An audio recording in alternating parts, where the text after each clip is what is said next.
Hey guys, so welcome back to my channel. What is up? How are you doing today?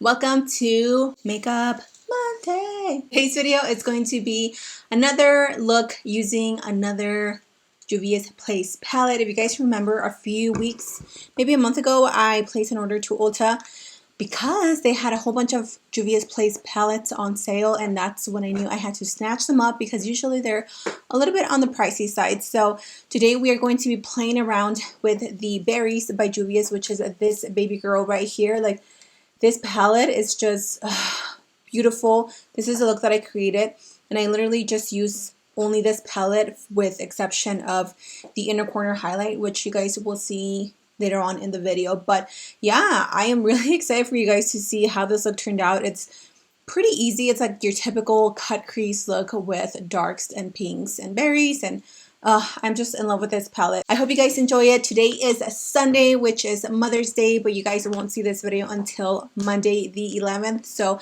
happy late Mother's Day to all my mamacitas out there, all my working ladies.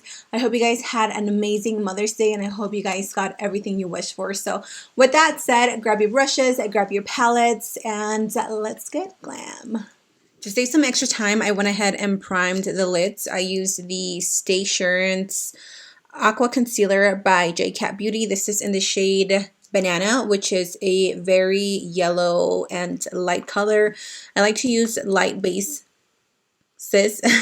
when I'm doing bright and colorful eye looks. So let's grab our palettes. If you guys don't have the Berries by Juvia's, you can also use the Jaclyn Hill X Morphe 2 palette, because on the second or the last two rows or the last row, she has tons of like deep burgundies and like maroons and things like that, which can totally work for this look. So let's go ahead and get started with the deepest shade. I'm going to grab this rich plum, and we're going to take a flat brush, something like this. This is by Sigma. This is the blending E25. These are perfect for packing on colors if you really want to intensify the look. Before I go into the palette, I'm just going to make sure that there is no product in my brush.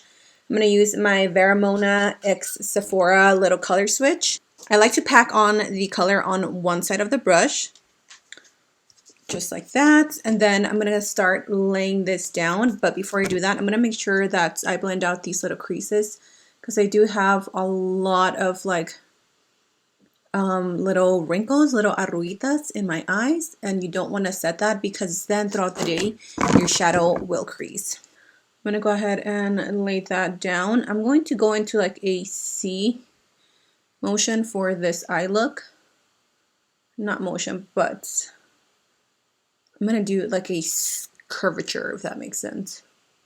When you're laying down the product, make sure that you're also dragging it down.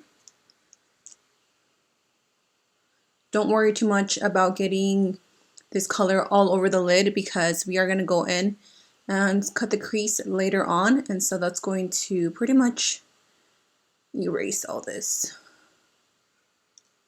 And you're going to clean it up.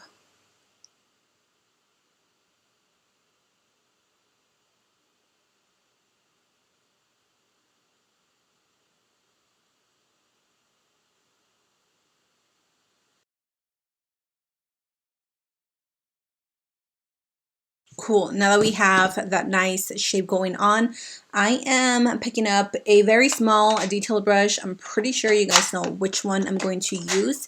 I'm going to take my handy dandy trusty Morphe M507. I've said this a million times, and seriously, you guys, this is one of the best brushes that I personally own, that just makes blending so much easier. So what I'm going to do is I'm going to dip into the palette. I'm only going to tap it like 3 times. You don't need too much product because you already have shadow laid down. And what I'm going to do is I'm going to start creating little circular motions just so we can start blending the edges of the shade that we just laid down.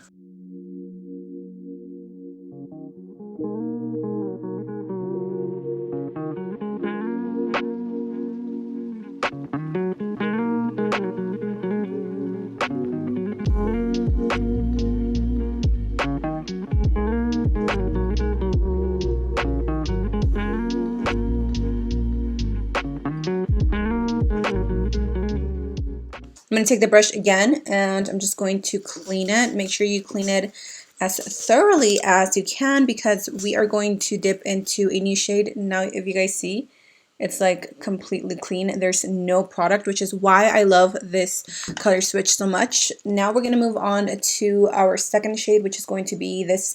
It's more of a berry, a lot lighter than this one, but it's still deep. I'm going to grab a little bit more, and I am going to swirl the brush in there, and we are only applying the color to the tip of the brush, and then we're going to start packing that on just right here, right above that plum. You almost want to do like little stabbing motions. Every time that I lay down the brush, once I am done, like for example, just doing this, I do go back into the palette, pick up more color. That way you can get really nice color payoff versus just dipping your brush once or twice. So keep that in mind, that I do dip my brush in every single time that I go in and pack it on.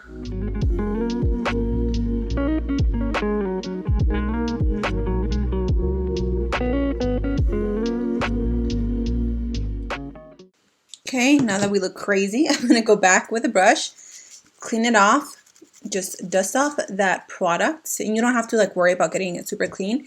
And then we're going to go in and start blending the edges of where the deep plum and that berry color are kind of like meeting each other.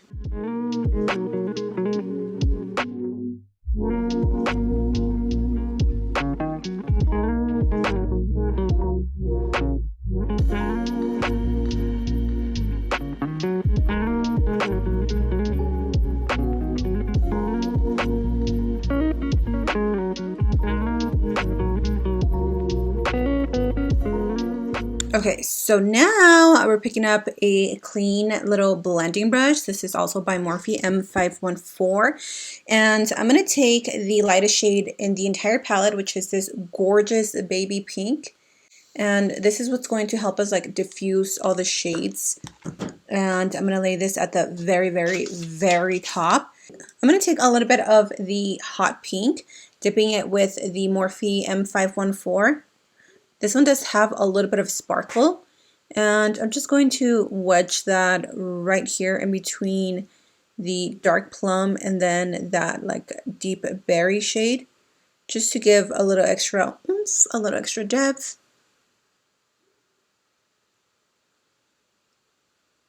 Just right where your eye socket is, right here, that's where you want to throw that color.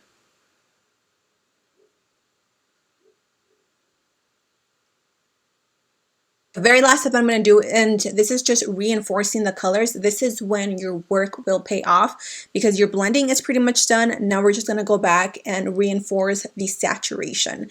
I'm going to take again the Morphe M507, M507, and dipping into the deep, deep berry plum shade. And once again, reinforcing it. Make sure that you don't take this color too high up. I went ahead and did this eye off camera, so I'm going to show you guys how I did my cut crease. I'm going to take a flat little brush. This is by Colourpop, the E3, and then I'm just going to dip it into my concealer. And if you want that really nice sharp cut crease, you just want to make sure that you're not dragging it. If you drag the concealer, remember we do have loose skin on the eyes, so what you're going to do is create rigid lines. I like to look forward or straight into my mirror, and I do almost like little tapping motions, just like that. And then I'm going to drag and tap whatever concealer is on the lid.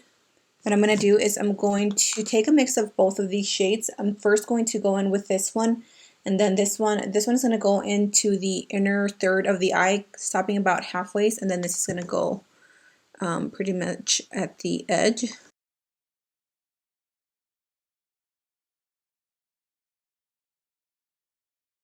Now what I'm going to do is I am going back to the palette and pretty much retouching the edges. So I'm first going to go in with the deep plum, then we're going to go in with the deep berry, and then the hot pink.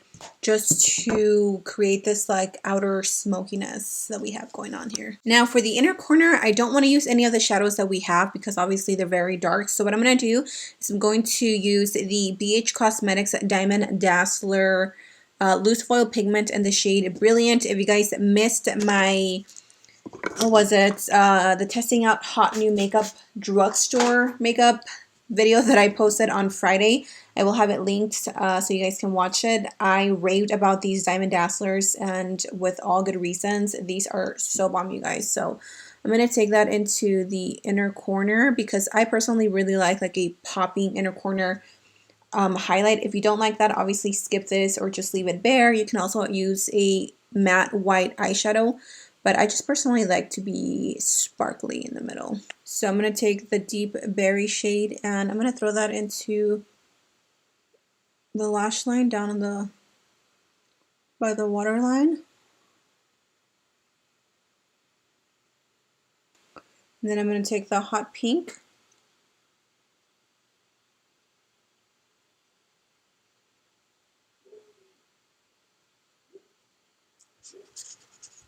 and then the soft baby pink. So I couldn't find the name of these lashes because they're literally just thrown about. So I'm just going to take these. These are kind of wispy, a little bit like spiky, separated. I went ahead and applied my lipstick off camera. If you guys are wondering what I am using, I first went in with a lip liner. Hello, this is the Italian lip liner. I can't find the lipstick. Where did I leave it? Found it. I lined my lips with the Italia lip liner in the shade brown, and then I went in with literally like one of the few pink lipsticks that I have, which is why I use it all the time. This is the Makeup Revolution Stripped lipstick, which is this one right here. It's super cute and it actually kind of matches like my cheetah print nails. I'm feeling a little glossy today, so I went in with the Fenty Beauty Fuzzy Lip Gloss, which I don't really use this gloss, and I don't know why because it's so pretty. I have lip gloss all over myself. And that is it, you guys. This is a very pretty berry mauve pink look using the Berries by Juvia's Place. This is probably going to be the last time that I use these palettes since I've already used all the palettes that I did order from Ulta a few weeks, maybe even a month ago. So I hope you guys enjoyed. As always, if you recreate any of my looks, please send me your recreations to my Instagram. Slide into my DM so I can show you some love and repost you on my Insta stories. I love you all so much. Be safe, and I will see you guys in my next video.